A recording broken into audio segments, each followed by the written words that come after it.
Hello, everyone, and thank you for joining us. My name is Simon Wright, and I am the Director of Programming at Japan House London. Welcome to today's online event, live, The Fisherman Who Plant Trees in Conversation with Hatakeyama Makoto from Mori-wa-Umi-no-Koibito. So before we start, I would like to explain briefly, if you're watching through Zoom, please note that your microphone and webcam will be disabled throughout the entire duration of the event. And please use the question and answer feature to type your questions for the presenters at any time throughout this session. You can also send your question anonymously if you so wish. Questions will be collected by members of Japan House London, and we will endeavor to answer as many questions as we can at the end of the event. Please note that the contents of this event will be streamed live on Facebook, YouTube, Twitter, and LinkedIn, where a recording will be archived later. So today's event explores the story of Mori-wa-Umi-no-Koibito, the movement which has been active since 1989, when oyster fisherman Hatakeyama Shigeatsu discovered the connection between healthy forests, rivers, and the ocean, and with his fellow fishermen, began to plant trees in the mountains of Miyagi Prefecture in a bid to save their local environment. Today, the movement is a registered non-profit organization and continues to work towards promoting the preservation of the marine environment and environmental education from its base in Kesennuma in Miyagi Prefecture. To tell this story, we are broadcasting live from London and Oxford, and also Kesennuma in Miyagi Prefecture in Japan, with two very special guests. First, we will hear from Hatakeyama Makoto, the third son of Shigeatsu, who is also an oyster fisherman and the vice chairman of the organization Mori-wa-Umi-no-Koibito. And following Hatakeyama-san's presentation, we will welcome Professor Hugh Whitaker, professor in the Economy and Business of Japan at the University of Oxford, who will offer some comments on the presentation and have a look at it in its wider context. At the end, we'll have some time to answer some of the questions submitted by guests through the question and answer function on Zoom. So please do send in your questions at any time throughout the event. So to begin the event, I would like to welcome our speaker, Hatakeyama Makoto. Hello, Hatakeyama-san. Thank you so much for joining us. Konnichiwa. Of course, we've heard only the very recent news of a very powerful earthquake in the Tohoku region again.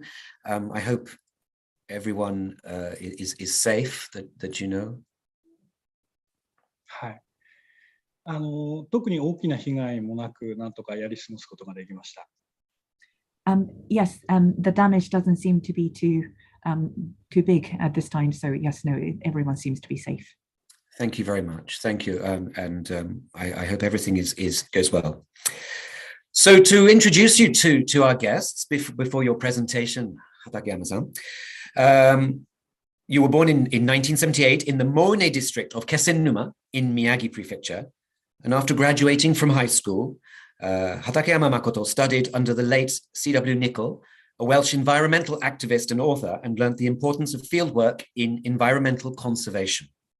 After working on a biological survey and the environmental education project on Yakushima in Kagoshima Prefecture, he returned to his native Moune to work as a fisherman, producing oysters and scallops. He is currently the vice president of the NPO Mori-wa-Umi-no-Koibito, which organizes and hosts hands-on learning experience with a focus on environmental education. And Hatakeyama-san will be speaking in Japanese today with interpretation from Air Kurosawa. So thank you very much, Hatakeyama-san. It's a great privilege to have you from Miyagi Prefecture today. I will hand over to you now. Thank you very much. はい。今日はどうぞよろしくお願いいたします。Thank you for your kind introduction. Yes, nice to meet you all. では、イギリスの皆さん、こんにちは。私は日本で牡蠣漁師をしながら植樹活動などをしています NPO 法人森は海の恋人の副理事長畠山誠と申します。今日はどうぞよろしくお願いいたします。Hello again to everyone in the UK. My name is Makoto Hatakeyama, as been introduced kindly by Simon. I farm oysters in Japan, but also at the same time, I am the Vice President of NPO Mori-wa-Umi-no-Koibito, which does the planting trees and the movement. Thank you. Thank you for today. 今日はですね、私たちが行っている活動についてお話しさせていただくわけなんですけども、まずはじめにぜひ私たちが育てている自慢の牡蠣をご覧に、ご紹介させてください。I will be talking about our movement in the presentation, but first of all, let me show you the oysters that we cultivate, which I'm very proud of. これが私たちが育てている牡蠣になります。どうでしょう？大きいでしょう？ And this is the oyster that I farm. Isn't it big? 皆さん、この牡蠣一つで1日に何リッターの海水を呼吸や餌を取るために吸い込んでいると思いますか？ The question to you now is, how much water do you think one oyster filters in a day? 答えはですね、1日に約200リッターです。この牡蠣一つで1日に約200リッターの海水を吸い込んで吐き出し、その海水に含まれる植物プランクトンという微生物を餌にして牡蠣は育っています。The answer is 200 liters approximately in one day, just one day. And that's for both breathing and feeding. Oyster feeds on to phytoplankton, which is found in seawater. 植物プランクトンは森林を起源とする栄養源で育ちます。つまりこの牡蠣は海の生き物でありながら森からの栄養が不可欠な環境で育ちます。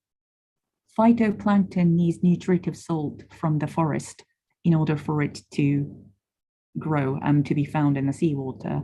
Therefore, an oyster, even though it's an aquatic organism, it is cultivated in an environment where nutrients from the forest are indispensable. それではスライドを共有させていただきます。Now I will share my screen to start the presentation.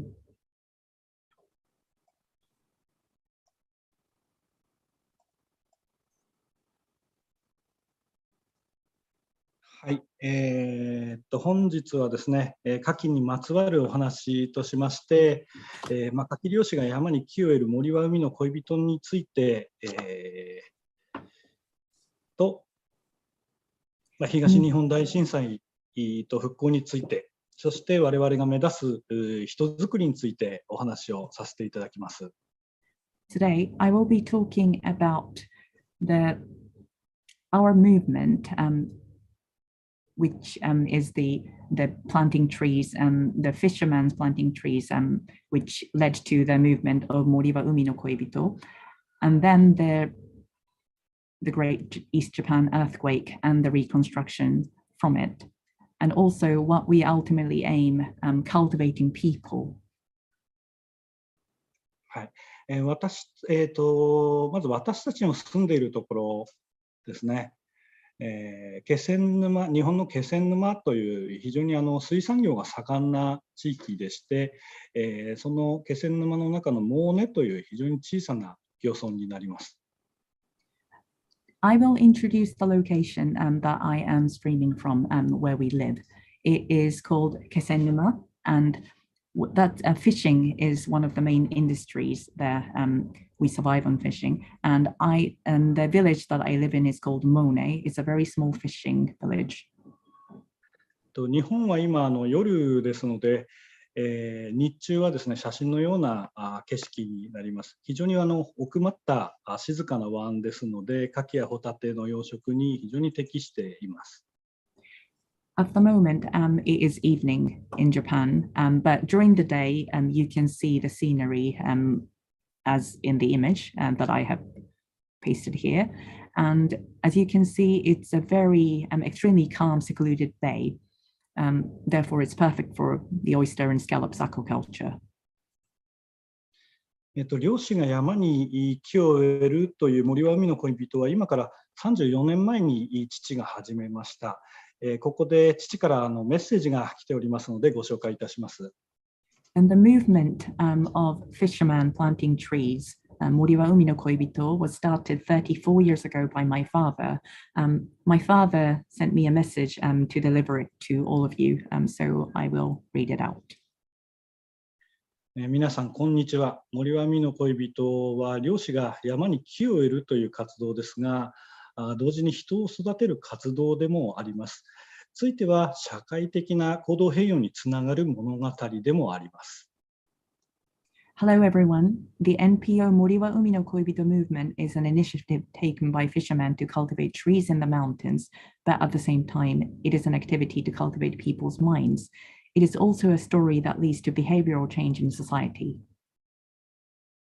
海だけとか森だけを守るのではなくて、俯瞰したものの見方を人々に伝えまして、森から海までを一つの共同体として捉えた環境保護活動というのを広めたいと考えています。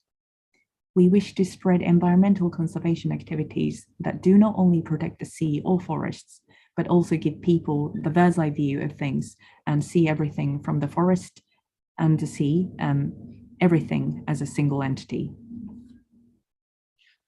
さて、森は海の恋人運動が始まった経緯をご紹介します。事の発端はですね、1970年代に起きた気仙沼の海の環境の悪化があります。I will talk about the origin of the movement Mori-wa-Umi-no-Koibito. How it began was in the 1970s, where the sea environment in Kesennuma deteriorated rapidly. 当時はですね、家庭や工業排水などの法規制が非常に緩くて、海洋の有機物汚染というのが進んでいました。また、ダム建設等の大型の公共工事が非常に盛んな時代でもありました。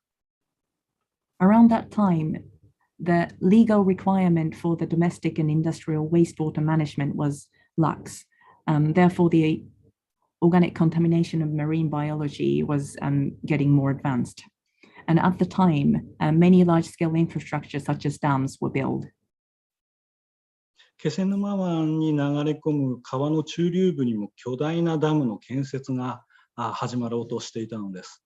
このダムの建設の反対運動の一つとして、森は海の恋人運動、つまり漁師が山に木を植えるという活動が始まりました。The dam construction was even planned in the middle reaches of the river flowing into the Kesennuma Bay. And as one of the counter movements to this plan, the Mori-wa-Umi-no-Koibito movement started. 森だけとか海だけという単一の自然環境を保護するのではなくて、流域という単位で環境保護を進める運動になります。It is not to focus on preserving a single unit such as the forest or the sea. It's more about the movement focusing on a larger watershed area to achieve a comprehensive conservation. なぜ牡蠣漁師が山に木を植えるのかという質問、疑問をですね、世論に投げかけたのです。で、多くのメディアがこの活動を取り上げて、結論としてダム建設は中止になりました。Our movement posed a question to the society why it was necessary for the oyster fishermen to plant trees in the mountains. And a lot of media reported on our movement. And in the end, the dam construction was cancelled. 木を植える活動は森は海の恋人植樹祭という一種のお祭りとして定着しまして、継続して、実施をしています。また日本全国に普及しまして、同じように海を守るための植樹活動が各地で行われるようになりました。Our planting of the trees, afforestation became a sort of like a festival, and it continues to this day. And also it spread to different regions in Japan, and a similar movement started in those regions. また森は海の恋人運動では木を植えるというだけではなくて、同時に子どもたちへの環境教育活動も実施しています。And in our movement, we don't just plant trees, but we focus on the environmental education to children. 子どもたちを牡蠣の養殖場に招きまして、牡蠣の餌は植物プランクトンであること、それを育む栄養素は森に起因していることなど、地球上の物質の循環や食物連鎖というのをテーマとしまして、日本の大学の研究者と一緒に子どもたちへ伝えています。We invite children to the oyster farms, and we explain that oysters feed onto phytoplankton, and the nutrients which feed the oyster, the phytoplankton, originates in the forest. We explain the cyclical nature of the molecules on this earth, and we do this movement with the Japanese university researchers. さて、11年前の話をしましょう。I will explain what happened 11 years ago. これはですね、この写真は震災当日に私が船を操縦しながら撮影したものになります。This picture was taken while I was steering a ship on the day of the earthquake. 写真の中央に赤い灯台が見えるかと思いますが、この灯台の高さは約15メーターになります。I believe you can see the red lighthouse in the center of the picture, and the height of this lighthouse is 15 meters. この灯台がどんどん沈んでいきます。You can see that the water levels are going up, lighthouse going down in the water. 完全に水没しました。これが津波の第一波です。Now it's disappeared completely. This was the first wave of the tsunami. この後私は津波に飲まれてしまいましたけども、なんとか泳いで陸地にたどり着き九州に一生を得ました。After this picture was taken, the tsunami got hold of me as well. But I swam and managed to get onto the land as well. So I survived with a very slim chance of doing so. 当時は雪が降ってまして、海水温は約4度でした。泳ぐにはちょっと寒かったですね。It was snowing on the day, and the seawater temperature was around 4 degrees Celsius. It was a little cold to swim. 津波は多くのものを奪っていきました。私も家や船を失い、また祖母も被害者の一人でした。The tsunami has taken many things that we had. I've lost my house, the ship, and also, sadly, my grandmother was lost in the tsunami as well. 東日本大震災では本当に多くのものを失ったんですが、一方で生まれたものもあります。We lost many things in the great we lost many things in the Great East Japan tsunami, but there were some things that were born from it. その一つは湿地という豊かな自然環境です。One of them is the wetland, which is the environment that could be very rich. 震災時の地殻変動で日本の地盤は大きく沈みました。気仙沼では約70センチの地盤の沈降が確認されています。The diastrophism of the Great East Japan earthquake has caused the Japan land to subside significantly. In Kesennuma, it was measured about 70 centimeters of the land subsidence.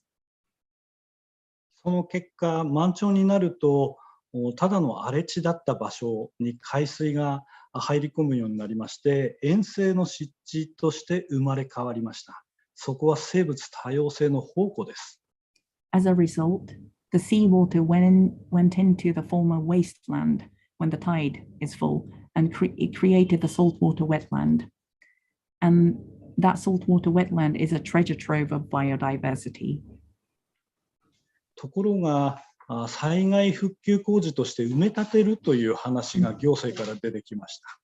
私は父と相談しまして、銀行から預金を下ろしてきて、でまた銀行の役員を説得して、お金を借りまして、その荒れ地を購入しました。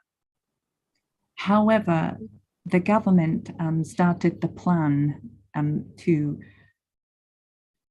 reclaim that land of the wetland as part of the reconstruction plan. And so I spoke to my father and used all my savings, and I spoke to the bank as well to borrow some money, and we bought that wetland. そして地権者として湿地の埋め立てを拒否して、たった1万2000平米ではありますが、湿地のまま残すことができました。現在この湿地にはアサリなどの二枚貝や魚の稚魚が非常にたくさん群れています。As the landowner, I was managed to refuse the reclamation, and it is only 12,000 square meters, but I have managed to preserve it as the wetland. And now, in that wetland, there are bivalve mollusks such as clams and various kinds of fry gather. しばらくすると、その魚の稚魚、子供などを餌にする野鳥が集まってくるようになりました。And then eventually, wild birds started to gather, aiming for those fry. 次に、今度はそれらを見に人が集まるようになってきました。The next step was that people started to gather to look at those wild birds. 我々は震災直後からこの湿地の保護活動というのをしているんですが、保護といってもその手法はほったらかしです。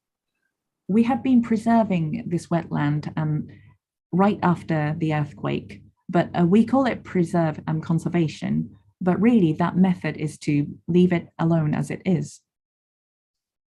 研究者と一緒にですね、この湿地の生物や水質などのモニタリング調査を実施しまして、データを蓄積して、基本的にはそのままにしておく、そういう保護方法になります。We do monitor the organisms and water quality of the wetland and gather data to really learn from it. But fundamentally, we do leave the environment as it is. そうすることで、その土地の環境に最も適した生態系が再生するからです。The reason for doing that is by leaving it alone, the ecosystem that is most suited to that natural land will be reconstructed by itself. しかし、そうしているうちにですね、今度はその湿地に隣接する河川護岸をその次の自然災害に備えるために巨大に作り変えるという災害復旧工事の話が行政から発せられました。However, there was another order that came from the government. They were planning to reconstruct the river revetment on a much larger scale one on the river that is located right next to the wetland. このままでは湿地を守ることができなくなってしまうという恐怖感に駆られていました。If that was done, we feared that we won't be able to preserve the wetland as it was. しかし、行政と話し合いを続けまして、説得して、湿地に隣接する河川護岸を壊すことに成功しました。We spoke to the government. We made sure that they understood what implications that it may have, and they have agreed to abandon the river revetment rebuilding. この写真が河川護岸を壊している時の写真です。And this is the picture that was taken when the river revetment was deconstructed. とっても爽快な気分でした。What can I tell you? It was a very good feeling to see this. 湿地という多様な生物の育成空間を、それを守るために産官学との共同で、多項目な学術的調査を実施しまして、報告書を作成して、護岸を壊すという根拠、それは希少な生物の保護という意味で訴えた結果です。How could we achieve this? The reason for that was because we have done multiple researches through the collaboration between industry, academia, and government. So a lot of different parties collaborated in order for us to really argue that the importance of the biodiversity that was being cultivated in the wetland. 震災後は、多くのこのような湿地が生まれたんですけども、現状のまま残っているのはモネの湿地だけになります。There were many wetlands that was created after the earthquake, but really the one that really keeps the original shape is only this one in Moune.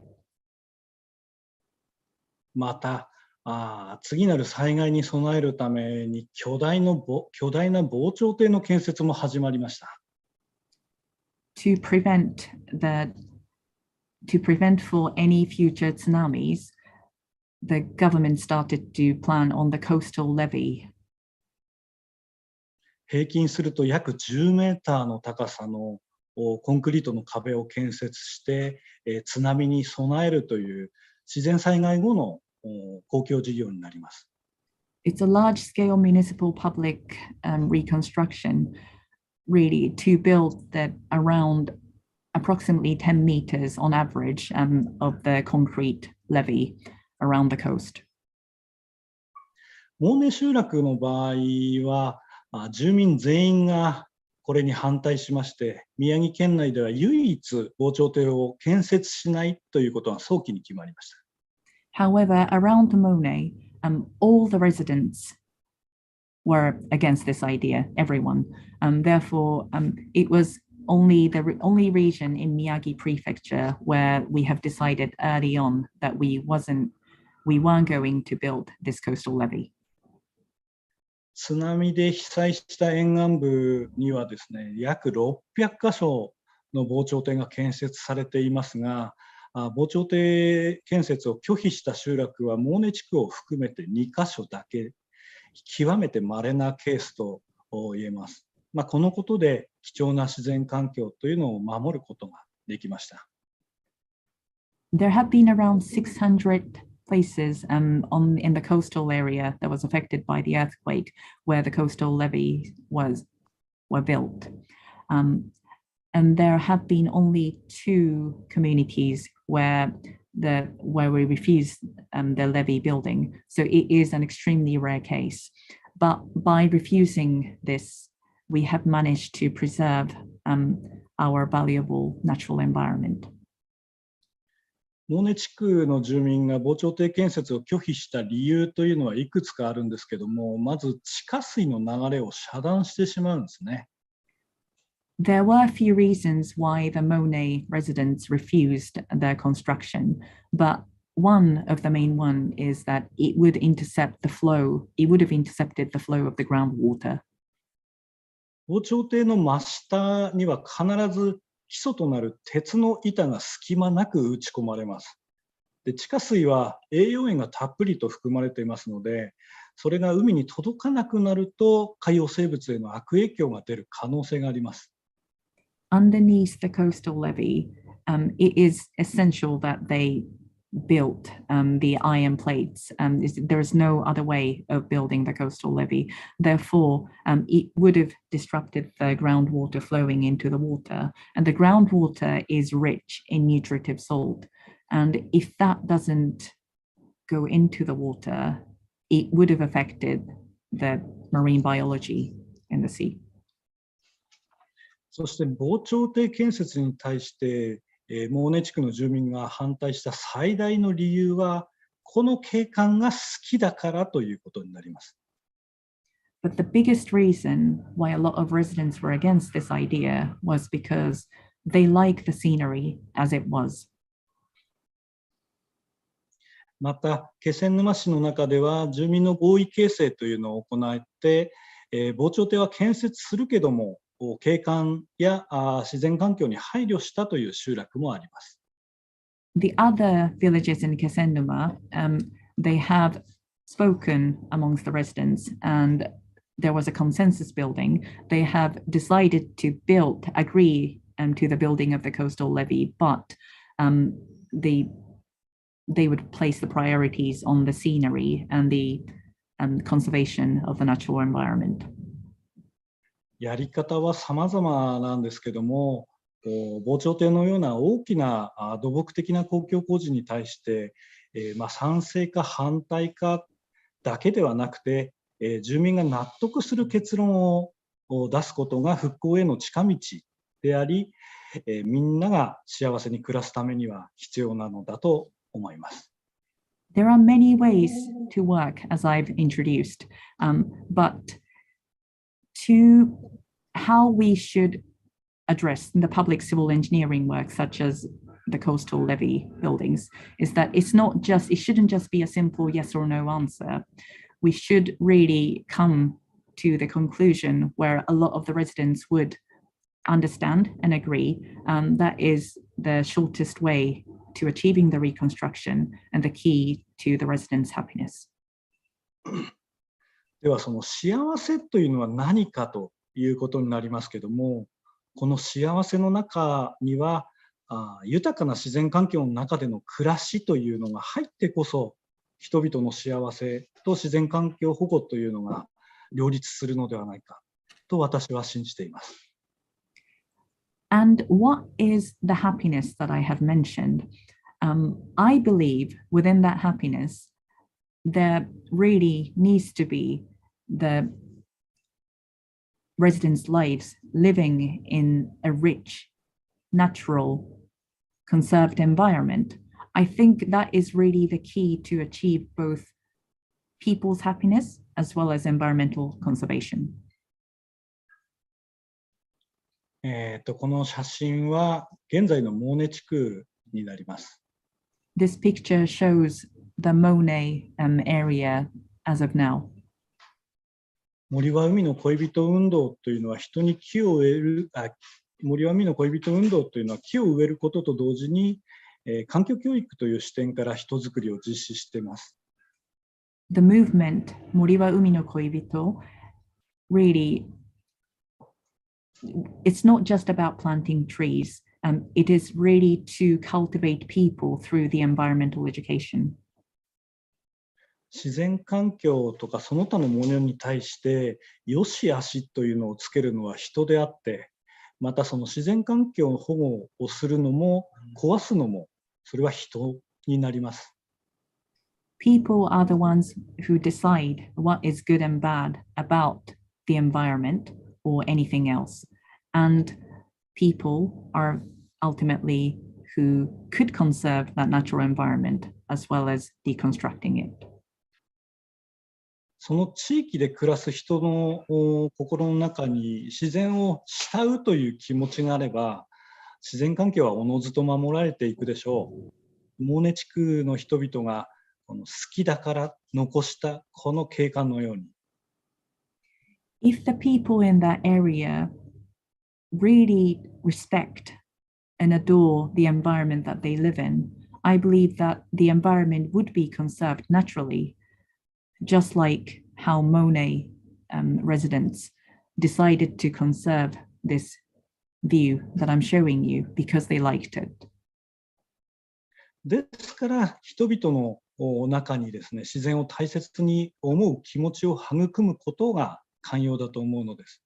30年前に一緒に木を植えた子供は今では親となって、自分の子供を連れて一緒に木を植えに来ています。This is why I believe it is crucial that we build within people how they respect and value the natural environment. Children who planted trees 30 years ago, now they come back with their own children to plant trees again. 木を植えるというその行為が自然へ目を向ける気持ちを育む。で、その人の中に定着して次世代へと受け継がれていっています。The act of planting trees itself would cultivate how they value the environment, and then it would stay within those people and then get passed on to the next generation. 30年以上も活動を続けてきた結果、一つの結論が出ました。人は森よりも早く成長するということです。By continuing this movement for over 30 years, one conclusion arose among us. People grow a lot faster than the trees. 木を植えるということだけでは自然環境を劇的に変えるというのは困難です。しかし木を植えるということで人の心の中に自然保護の意識が芽吹きます。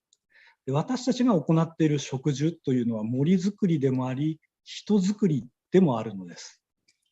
Just by simply planting trees, it would be extremely difficult to drastically change the natural environment.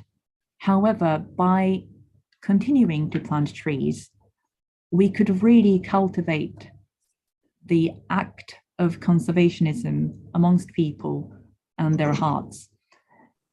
The planting trees, the act of planting trees that we do is not just cultivating forests, but we are cultivating people.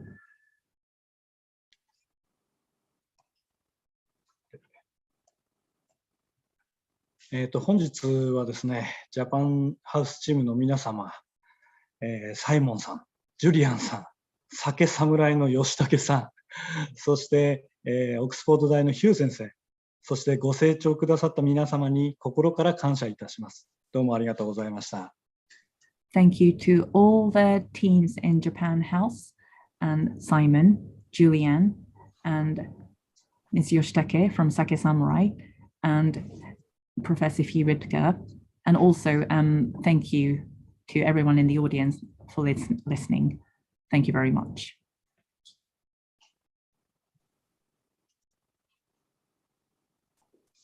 Thank you very much indeed, Hatakeyama-san. What an incredible story. We will stay with you in Miyagi so that you can join us at the end for some questions. So just anybody who has been seeing that now, please do put your questions forward through the question and answer function on Zoom. And before our question and answer session, I would like to introduce our discussant today. That's Professor Hugh Whittaker. Professor Whittaker, thank you so much for joining us. It's a great privilege to have you with us. Thank you very much. Thank you, and I hope my connection has stabilized. Fingers crossed. All will be well, I'm sure. Thank you. I will just introduce you, if I may, to those who are watching. So Professor Whittaker is in the economy and business of Japan at the Nissan Institute of Japanese Studies at the University of Oxford. His research interests span entrepreneurship, management of innovation, corporate governance, and employment relations in Japan, as well as political economy and economic development in East Asia. He is currently conducting research on Japan's digital and green transformations, including smart communities and cities. Thank you very much, Professor Whittaker. I may hand over to you, and then we'll join you later at the end. Thank you very much. Thank you, Simon. That was an extremely moving presentation. Thank you, Makoto-san. I was very fortunate at the beginning of January to visit Makoto-san in that very room that he's sitting in. And that room, that cabin, has an amazing view over the bay, and it was so peaceful at dusk. But it's a long way from Tokyo and Sendai, and even when you get to Kesennuma, it's still over the hills. So it takes a long while to get there, but it is a truly enchanting place. And that very remoteness, I think, has two really important symbolic and actual meanings that relate to the 2 points I want to make before handing over to questions and answers. And I see we already have some good questions and answers, so I won't keep you for too long. My first point is this: the Mori-wa-Umi-no-Koibito movement started in the late 1980s at a time when, and in fact, the destructive side of Japan's industrialism had reached the far corners of Japan, including Kesennuma and including Moune.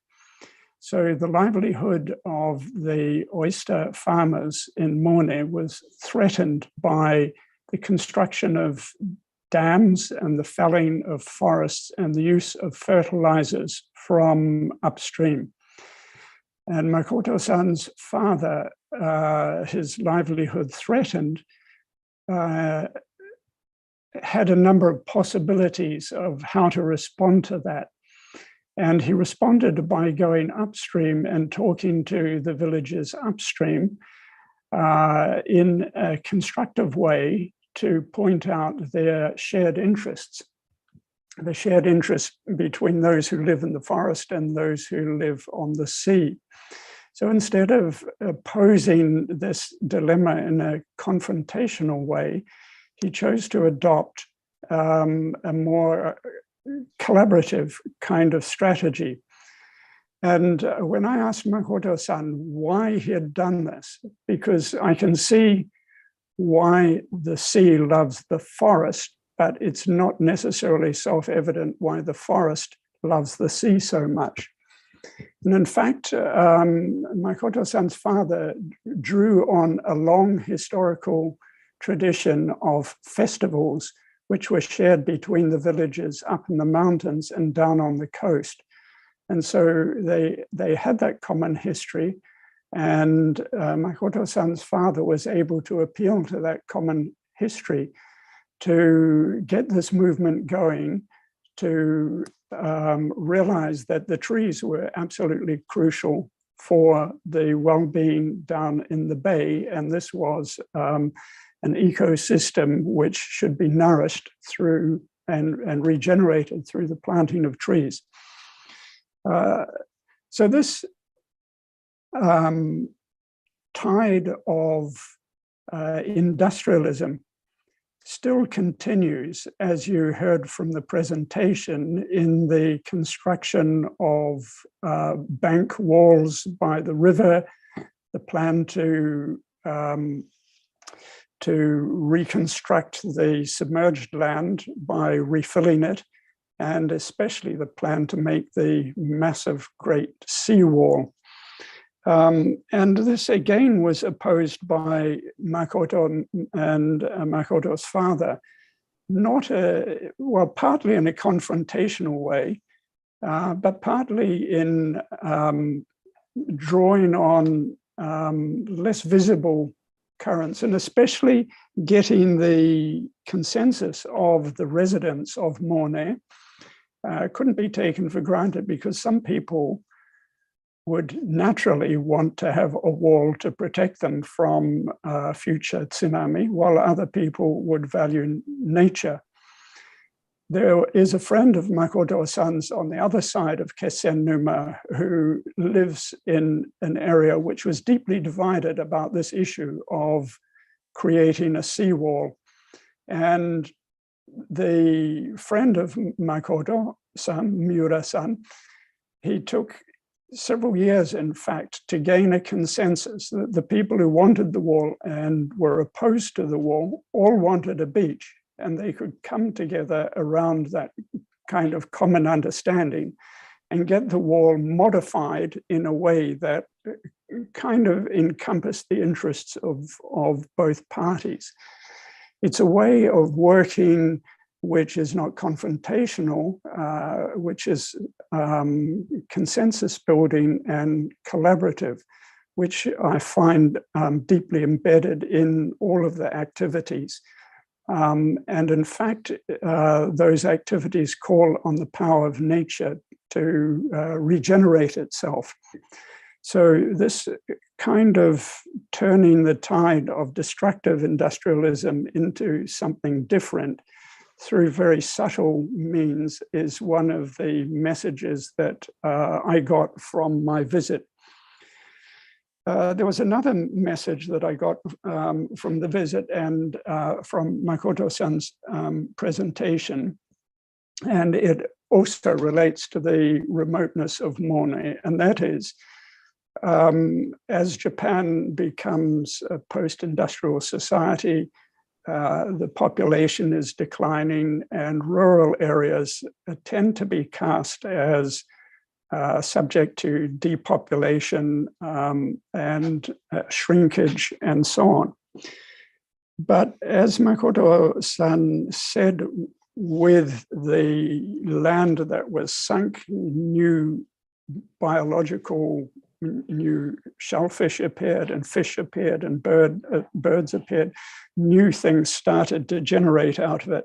I think and Makoto-san actually used this metaphor, the same can be said of society. And the triple disaster and the tsunami and earthquake brought together people in Kesennuma and in Tohoku generally, who probably wouldn't have been thrust together were it not for this disaster. And Kudo-san, who's helped to set up this presentation today, and Makoto-san probably would never have met in ordinary circumstances. And this network of new people, some people villages, some people coming from Tokyo to do volunteer work, people in administrative agencies like the Reconstruction Agency and the Ministry of the Environment. New networks have been created with new ways of thinking about how to reconstruct the economy. And I think of those as kind of ripples, which are rippling out from Moune and Kesennuma into Tokyo. And I know people in ministries in Tokyo who have been collaborating with work that's been going on in Moune and Kesennuma, and even to London. And perhaps we are part of this kind of ripple effect of social innovation, which is largely uncharted, but actually is quite strong in Japan. And it's a very different type of innovation from venture capital-backed technology-oriented innovation, which tends to grab the headlines. It's more subtle, and it's quite pervasive. And I think it's very significant when we think about the new directions of the Japanese economy and also, of course, the relationship with the environment in that. So I'm moved by Makoto-san's story itself. And I think there's a deeper resonance. And I can't help but thinking that some of this way of thinking would be very useful for the UK. For instance, when gaining the cooperation of villages and townspeople to discuss the wall, and people were opposed, gradually bringing people together, I couldn't help but think of the attitudes that had fostered Brexit and majoritarian kind of 52% versus 48%. 48% lost. Therefore, we'll ignore them. I couldn't help thinking that this is a much more constructive approach to the dilemmas which go beyond nature and the environment to the very core of our societies. So I'm grateful to Makoto-san and what he's doing on many levels. I will not pose questions because I think there are people in the audience who have some excellent questions. And so I'll stop here, but thank you for this moving presentation. And I think it has a wider resonance for understanding Japan and understanding the challenges of Japan more broadly. Thank you. So the first question is from someone in the audience, and it is, okay, it's an incredible story. What drives your deep love and respect for nature? Why was it important for you to preserve the wetland despite the risk and cost of doing so?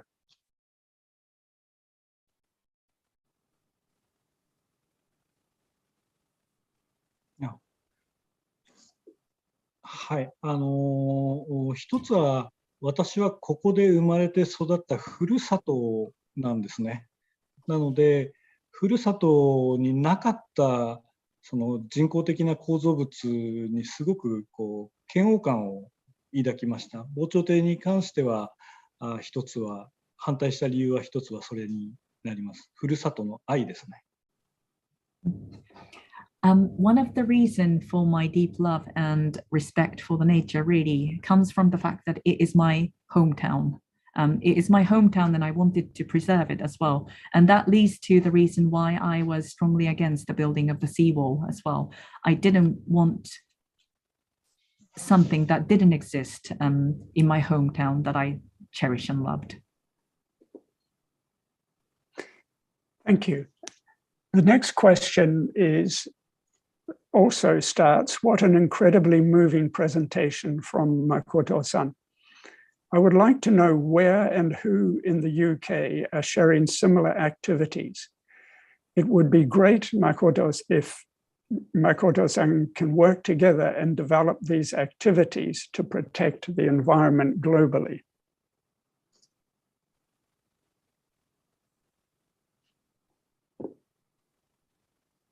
はい、ぜひ、共感してくださった方々とつながって、世界で、イギリスでも世界でも活動を続けていきたいなと思っておりますので、ぜひつながっていただければと思います。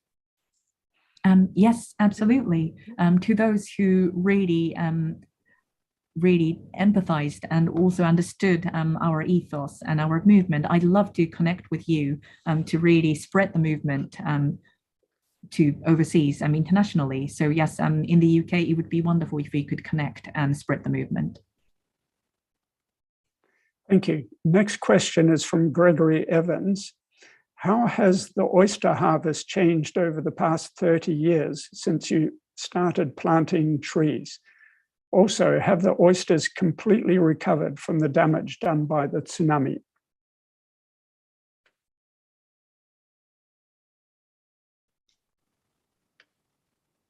はい、植樹活動を始めてから牡蠣のその生育に変化があったかと言われると、学術的な調査はできていませんので、正確にはまだ分かりません。ただ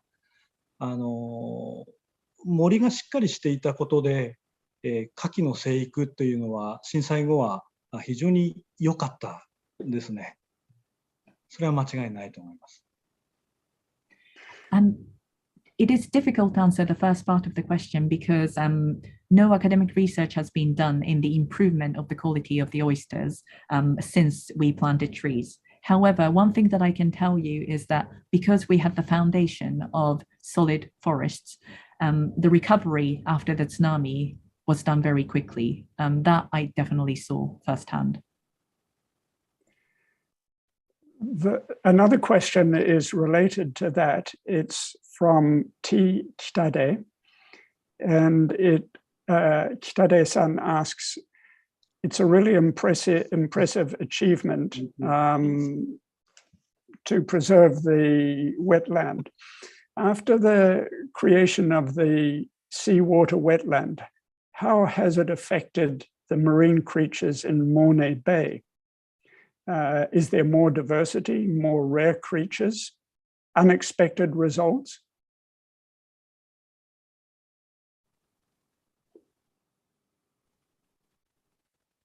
はい、北田さん、ありがとうございます。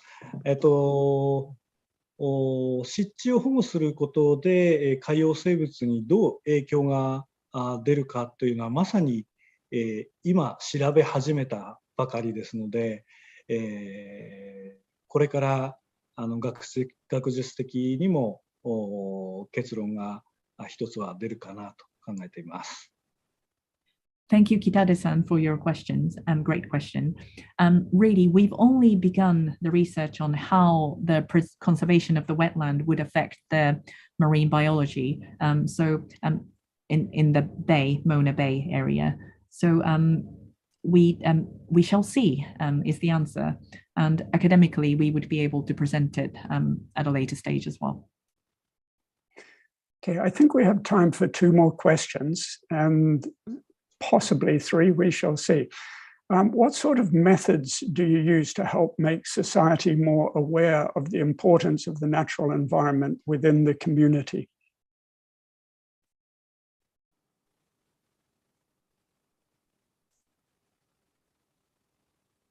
自然環境保護、日本の場合はですね、例えばスプレッシュコールを上げて反対と言っても大体負けるんですよね。なので、面的にその多くの人々を巻き込んで、森は海の恋人の植樹祭なんかそうなんですけども、その海の人だけじゃなくて山の人だけじゃなくて川の人または町に住んでる人全員こうふんわり巻き込めるようなそういう活動ですね。森は海の恋人の場合は木を植えるという活動がそれに当たります。なので、森だけ海だけではなくてそこに住んでいる全員が参加できるような活動というのを立ち上げるといいのかなと思います。Yes, so just to give you a bit of a context in Japan, even if we planned a grand scale splash called protests, usually it just wouldn't go down well. People wouldn't listen to us, the government wouldn't listen to us. So really, and what would be the best way to start the movement and to really speak to the society itself is to get everyone on the same side, to align our understanding. So for example, the festival that we do through planting the trees of Mori-wa-Umi-no-Koibito. So that is not only for people living by the sea or people living in the mountains. It is for those who live by the river to those who live in the cities as well. The people would gather planting trees, and by doing so, they understand the importance and also where we come from, where it originates, what it would affect. And therefore, I think the act itself of gathering, really cherishing and valuing is really important. Thank you. And if Simon allows me, I will pose the last question. And apologies to Charles Barber, but I think to some extent his question has been addressed. Sasha Rosario says, it's an honor to hear your inspiring talk. Thank you from the bottom of my heart. What message would you share with other government climate leaders to encourage them to adopt a similar approach which reflects your collaborative environmental spirit and mindful thinking?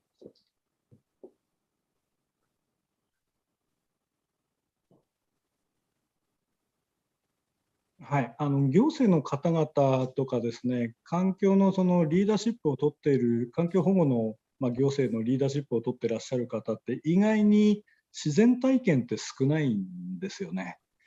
その自然体験で楽しいという気持ちを味わうと、やっぱり本当に自然って守んなきゃいけないなって思うようになると思うんですよ。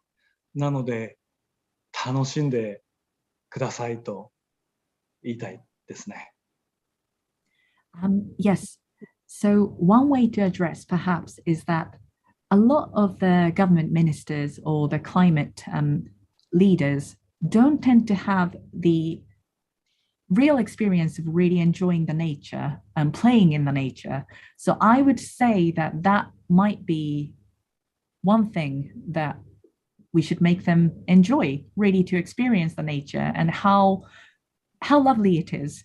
So I think once they experience, then they would really see the value of conserving the nature as well. So I really want to say that, like, please enjoy the experience and the nature. Thank you. ありがとうございました。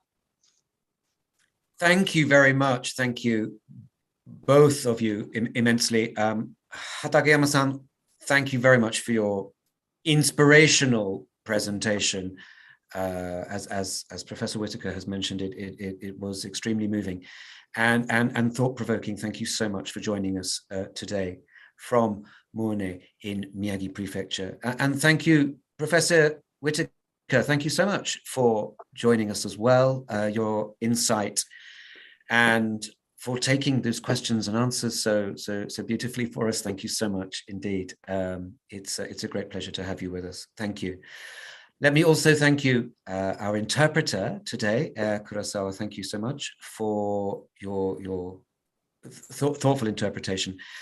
And I must also mention those who we've worked with to put this together, our friends in Miyagi Prefecture, in outbound Sendai Matsushima, to Kudo Masanori, and to Yoshitake Rie. So thank you very much indeed. And thank you to all of you who've been watching and listening to us today. Following this event, you will receive a brief feedback questionnaire by email. And we do ask you if you could fill that in with your comments. We'd be most appreciative. Just before we disappear, just to let you know that at Japan House London, our current exhibition, Windowology, New Architectural Views from Japan, is open until the 24th of April. Admission is free. Please do come and visit if you would like to see that. We also have, starting just this weekend, starting from tomorrow, in fact, an event series in collaboration with the National Tax Agency of Japan, Japanese sake breweries, virtual visits to Japan and sampling sessions. And that runs through until Sunday. We are also introducing Windows on a workshop, an introduction to kintsugi, a workshop with Nishikawa Iku. This is on Sunday, the 27th of March. You'll be able to try your hand at kintsugi yourself. And lastly, we have Windows on Tea, insights on Chado by Urasenke Tea Master Kimura Soke, who has given one talk already in this series, extraordinarily interesting, and I highly recommend it. That's on Wednesday, the 30th of March. Many thanks once again to today's participants. Hatakeyama-san, thank you very much indeed. Very, very, very, very much appreciated, and a pleasure to have you. And thank you, Professor Whitaker, as well. Thank you very much, everybody, for watching. Thank you. Goodbye. ありがとうございました。